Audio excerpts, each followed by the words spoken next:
For advertisement, call 8125893028. Our Gmail maxtvtelugu@gmail.com. Hyderabad LB నగర్లో దారుణ ఘటన జరిగింది. 30 ఏళ్ల కామందుడు 4 ఏళ్ల బాలిక పైన లైంగిక అత్యాచారానికి పాల్పడ్డాడు. ఈ ఘటన ఆలస్యంగా వెలుగులోకి వచ్చింది.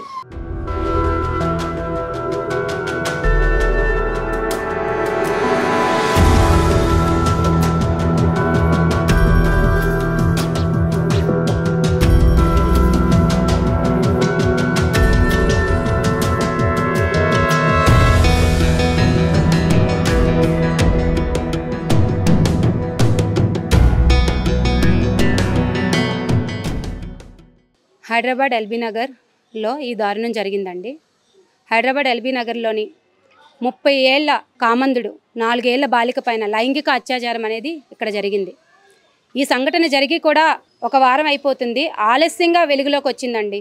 అయితే ఈ సంఘటన అనేది ఒక ఆడపిల్లకి, చిన్న బాలికకి జరగడం అనేది భరించలేని విషయం అన్నమాట. అయితే వాడిని అయితే పోలీసులకు అప్పచెప్పారని చెప్పారు.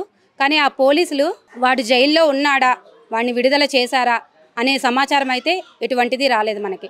ఇప్పుడు ఈ సంఘటన జరిగిన ప్లేస్కి అయితే మనం వచ్చామండి. ఈ సంఘటన జరిగిన ప్లేస్లోని ఇదే వాళ్ళ ఇల్లు, ఇదేనండి వాళ్ళ ఇల్లు.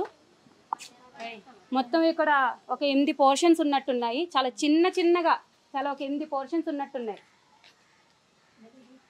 ఎవడైతే ఆ కామందుడు చేశాడో వాడి ఇల్లు అంటే ఇది.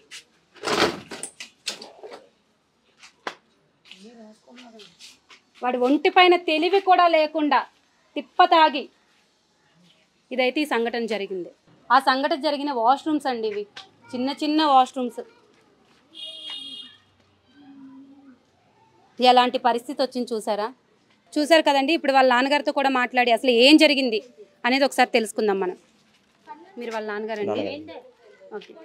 పల్లెలు వేసుకెళ్ళండి, ఆధారం పల్లె ఎక్కడి నుంచి వచ్చారండి మీరు? ఆంధ్ర విజయవాడ అండి. విజయవాడ ఎన్ని సంవత్సరాలు అయింది ఇక్కడికి వచ్చి మీరు?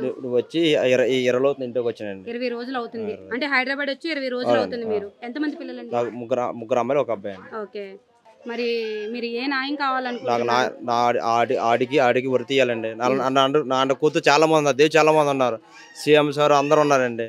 నా అండ కూతురు అందరూ ఉన్నారు. ఆయన వృత్తి తీయాలి, అదే ఆశ. నా అంటే ఆడపిల్ల ఎవరు జరగకూడదు, అడిగి వృత్తి తీయాలి. ఎవరు నమ్మకం అక్క చెల్లు ఉన్నవాళ్ళు అయితే చేస్తారండి. నా అంటే ఆడపిల్ల అందరికి ఉన్నారుగా. సీఎం సార్ అందరూ, రామారెడ్డి గారు అందరూ వచ్చి నా కూతురికి ఇది జరిగింది అని ఏం చేస్తా, ఆడి వృత్తి నాకు ఏం అవ్వద్దు అని వృత్తి తీయాలి.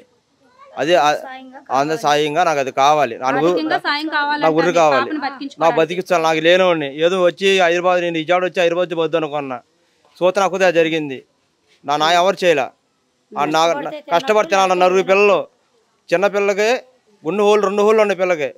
పిల్లడు ఉన్నాడు, పిల్లడు నిమ్ము ఆయాసం. సో 2 పిల్లలు జరిగింది. అంటే ఆడపిల్ల ఎంతమంది ఉన్నారండి. నేను లేనుండండి.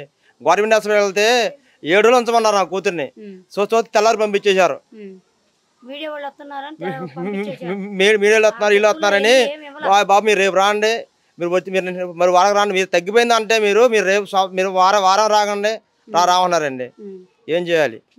నా ఇంటి వాళ్ళు అంతమంది ఉన్నారు. ఉన్నవాళ్ళు చూతలు, లేని వాళ్ళు చూడరా హాస్పిటల్లో. నాకు న్యాయం కావాలి, నా కూతురు జరుగుతుంది.